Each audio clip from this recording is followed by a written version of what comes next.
वालेकुम, welcome to my channel chemistry eta online. आज की इस वीडियो में हम लोग ले शैटल प्रिंसिपल को स्टडी करने वाले हैं और साथ में इस पर जो लिंक ईटा की जो प्रीवियस पेपर से जो क्वेश्चन है उन्हीं को सॉल्व करेंगे। तो चलो देखते हैं बेटा। ले शैटल प्रिंसिपल का स्टेटमेंट बहुत ही सिंपल है। इनको हेनरी ले शैटलियर ने रिप्रेजेंट करके रखा है। उसका स्टेटमेंट क्या है बेटा? वो कहते हैं कि जब हमारे पास एक सिस्टम इक्विलिब्रियम में हो, जब हम उनकी इक्विलिब्रियम को डिस्टर्ब कर ले, किससे? कंसंट्रेशन से या प्रेशर से या टेम्परेचर से, तो जो हमारे पास जो सिस्टम जो होगा उनका इक्विलिब्रियम वो उनको दोबारा रीअटेन करेगा जितना जल्दी उससे हो सके।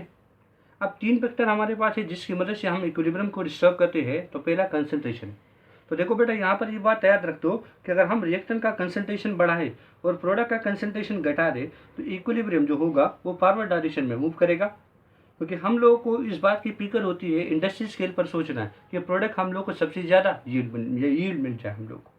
और अगर हम इन दोनों का मतलब हम रिएक्टेंट का कंसंट्रेशन कम कर दे और प्रोडक्ट का बढ़ा दे तो ऑटोमेटिकल पॉइंट है equilibrium will shift backward direction. अब प्रेशर के लिए हम लोग शॉर्ट हैंड लिखवाते हैं। तो शॉर्ट हैंड ये है बेटा कि हमारे पास क्या हो, आपको बॉयल लॉ का रिलेशन पता होना चाहिए। बॉयल लॉ हम लोग जानते हैं कि प्रेशर और वॉल्यूम का रिलेशन क्या होता है बेटा? इनवर्स। इसका मतलब क्या है, अगर हम प्रेशर को बढ़ाएंगे तो इक्विलिब्रियम उस डायरेक्शन में मूव करेगी जहां पर इक्विलिब्रियम में मतलब केमिकल रिएक्शन में वॉल्यूम क्या हो बेटा? कम। तो equilibrium will shift in that direction. अब दूसरा पॉइंट ये है कि अगर हम प्रेशर को कम कर देंगे तो हमारे साथ रिएक्शन का जो इक्विलिब्रियम होगा वो उस डायरेक्शन में मूव करेगा जहां पर वॉल्यूम क्या हो बेटा? वो ज़्यादा हो। एक दूसरा केस भी बेटा, अगर हम एक जनरल रिएक्शन ले ले, लेट्स सपोज हाइड्रोजन और आयोडीन आपस में मिल रहे और हाइड्रोजन आयोडाइड गैस बना रहे, सारे गैसेस इक्विलिब्रियम में। नाउ अब अगर देखा जाए बेटा तो यहाँ पर प्रोडक्ट भी 2 मोलर और रिएक्टेंट भी हमारे पास 2 मोलर वॉल्यूम है। तो मतलब दोनों तरफ हमारे पास जो वॉल्यूम है वो क्या है, उसमें कोई चेंज नहीं आ रहा। अगर वॉल्यूम में हमारे पास कोई चेंज नहीं आ रहा तो प्रेशर के बढ़ाने से या प्रेशर के घटाने से, तो पर प्रेशर के बढ़ाने या घटाने से इस पर कोई इफेक्ट नहीं होगी, तो नो इफेक्ट। ठीक, इस तरीके का हमारे पास सेकंड फैक्टर है। तीसरा हमारे पास क्या है, वो है टेम्परेचर। तो टेम्परेचर के लिए तो बहुत सिंपल बात है कि अगर हम लोग टेम्परेचर को बढ़ाएंगे तो रिएक्शन मतलब जो इक्विलिब्रियम होगी वो रिएक्शन की उस डायरेक्शन में जाएगी जहाँ ये एंडोथर्मिक होगा, और अगर हम टेम्परेचर को घटा देंगे तो इक्विलिब्रियम उस डायरेक्शन में जाएगी जहाँ ये एक्सोथर्मिक हो। क्योंकि एंडोथर्मिक का मतलब ही क्या होता है कि सिस्टम को हीट की ज़रूरत है तो खामखा टेम्परेचर बढ़ानी है, और एक्सोथर्मिक में क्या होता है, हीट रिलीज होती है, तो उसके लिए क्या करना है बेटा? टेम्परेचर को हम लोगों ने कम कर देना है। ठीक, अब यहाँ पर रिप्रेजेंटेशन की अलग अलग तरीके हैं। अगर इस हीट को रिएक्टेंट की साइड में लिखवा रखा तो ये बात समझ लीजिए कि रिएक्शन एंडोथर्मिक है। और इस हीट को प्रोडक्ट की साइड में लिखवा रखा था तो ये समझ लीजिए कि दिस इज एक्सोथर्मिक। ठीक है ना। अब अपने क्वेश्चनों को सॉल्व करते हैं।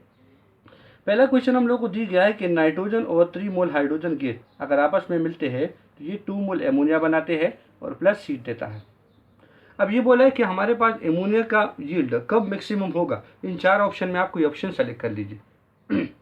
अब देखो बेटा, अब यहाँ पर हीट प्रोडक्ट की साइड में दिया है तो यहाँ से क्लियर और वाजिब हो गया कि ये रिएक्शन जो बेटा होगा, this reaction are exothermic in forward direction. अब बेटा जब एक्सोथर्मिक आ गया तो एक्सोथर्मिक के लिए आप लोग को ये बात मालूम है कि हम लोग को बेटा क्या करना चाहिए? टेम्परेचर को कम रखना है। तो पहला फैक्टर तो हमको मिल गया कि टेम्परेचर कम रखने से एमोनिया हम लोग को ज़्यादा मिलेगी। ठीक, अब दूसरा देखो बेटा, इन दोनों में मोलर वॉल्यूम हमारे पास क्या है बेटा? 4, और रिएक्टेंट की साइड में मोलर वॉल्यूम क्या है? 2। तो यहाँ पर क्या है कि 2 मोलर वॉल्यूम में एमोनिया की यील्ड ज़्यादा होगी बेटा, ये उसी की तरफ है।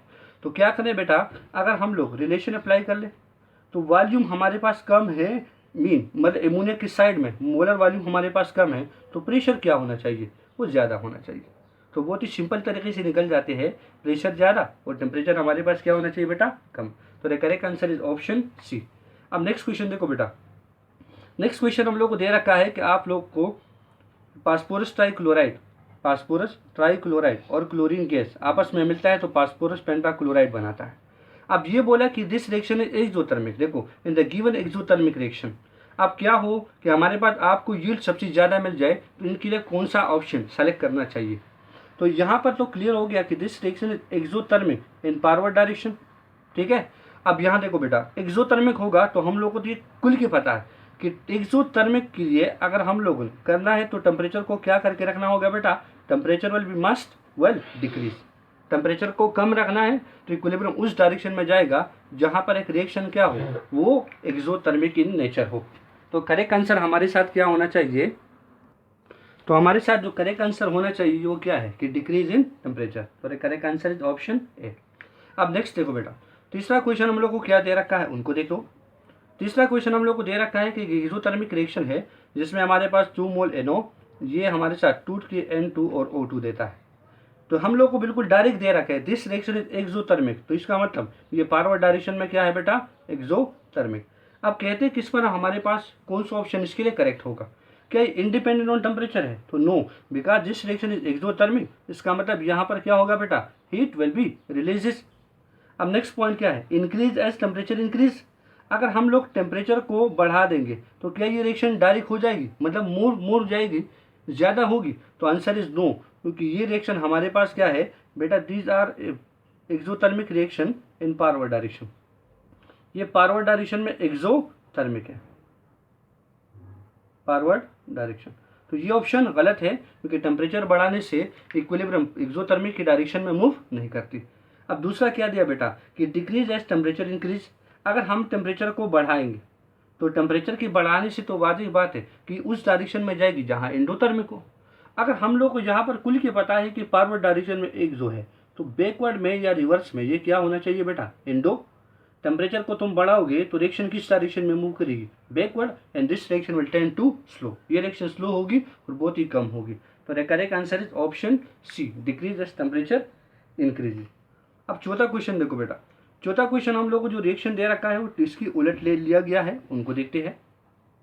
कहते हैं कि हमारे पास N2 गैस और O2 ये दोनों आपस में मिलते हैं तो 2NO बनाता है। क्वेश्चन को देखो कि हमारे पास एक consider the following endothermic reaction. तो कुल की भी हम लोग को बता दिया कि ये रिएक्शन जो होगा ये फॉरवर्ड डायरेक्शन में क्या है बेटा, एंडो। अब क्या है, what will happen to the equilibrium of temperature of a system rise. बहुत सिंपल, अगर टेम्परेचर को हम लोग बढ़ा देंगे तो इक्विलिब्रियम उस डायरेक्शन में जाएगी जहाँ इंडो हो, और ये तो है ही इंडो। तो अगर ये फॉरवर्ड डायरेक्शन में इंडो है, इसका मतलब क्या है, इक्विलिब्रियम किस डायरेक्शन में मूव करेगी, equilibrium will shift in forward direction. तो correct answer is option B. तो उम्मीद है आप लोगों को वीडियो अच्छी लगी होगी। Thank you for watching my video. अल्लाह हाफिज़।